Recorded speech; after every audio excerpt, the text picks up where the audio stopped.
Shalom, kita akan mempelajari satu topik Alkitab mengenai apakah tanda antikristus itu dan apakah tanda Kristus atau Allah itu sendiri. Kita akan mempelajarinya. Hanya tahu tanda antikristus, tapi tanda Kristus atau tanda Tuhan tidak ada yang tahu. Tanda antikristus sudah banyak kali kita pelajari, tapi mungkin masih ada yang lupa. Oleh karena itu, sekilas saja saya infokan berdasarkan 1 Yohanes 2 ayat 18. Ya, jadi di dalam ayat 18 itu ada oknum dan ada waktu. Saudara boleh baca. Dan di dalam ayat tersebut dikatakan bahwa seorang oknum, yang pertama adalah seorang. Kemudian kapan itu akan datang. Kemudian oknum yang berikutnya adalah banyak. Kapan itu atau waktunya kapan? Sekarang. Jadi dua oknum ini yang seorang akan datang dan sekarang sudah bangkit banyak antikristus. Kalau sekarang sudah banyak, maka bisa saja kita menjadi antikristus.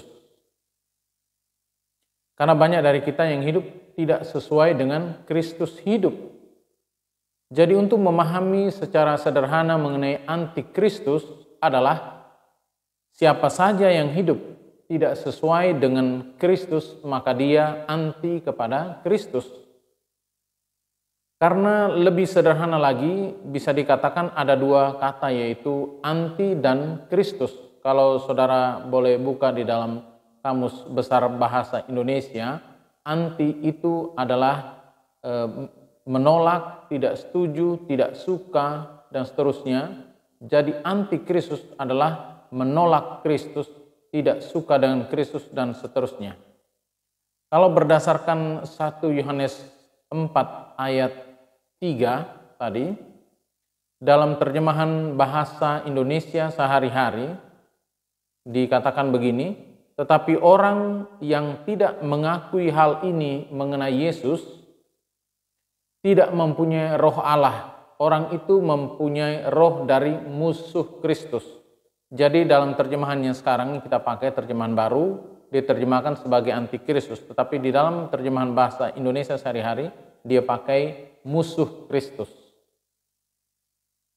Sekarang tanda antikristus adalah 666 berdasarkan Wahyu 13 ayat 18. Saudara boleh buka Alkitab dan boleh baca sendiri. Nah, sekarang tanda Kristus atau tanda Tuhan itu seperti apa? Di dalam Yeskiel 20 ayat 12, hari-hari Sabatku juga kuberikan kepada mereka menjadi peringatan di antara aku dan mereka. Perhatikan garis bawah tulisan merah ini.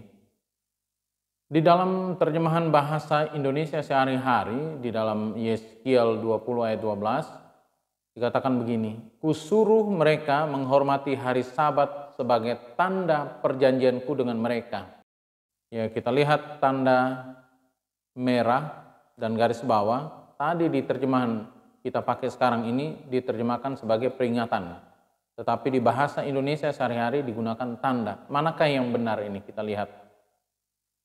Di dalam King James Version terjemahan Ezekiel 20 verse 12 dikatakan begini, moreover, also I gave them my Sabbaths to be a sign between me and them. Lihat tulisan merah garis bawah itu dia pakai kata sign, bukan warn. Ya, dia pakai tanda, bukan peringatan. Dalam bahasa Ibrani, ya kalau diterjemahkan dalam bahasa Inggris itu juga for sign. Saudara boleh baca sendiri itu tulisan dalam bahasa Ibraninya ini. Kalau kita lihat terjemahan baru dari King James Version diterjemahkan sign, tapi diterjemahkan sebagai peringatan. Itu kurang tepat, harusnya diterjemahkan sebagai sign yang artinya tanda. Karena pengertiannya menjadi jauh berbeda antara tanda dan peringatan. Pengertian yang seharusnya dalam terjemahan baru adalah tanda, bukan peringatan. Jadi tanda Kristus atau tanda Tuhan Allah yang sesuai dengan Alkitab adalah hari Sabat. Karena anak manusia adalah Tuhan atas hari Sabat berdasarkan Lukas 6 ayat 5. Jadi kata Tuhan di sini adalah pemilik atau penguasa atas hari Sabat.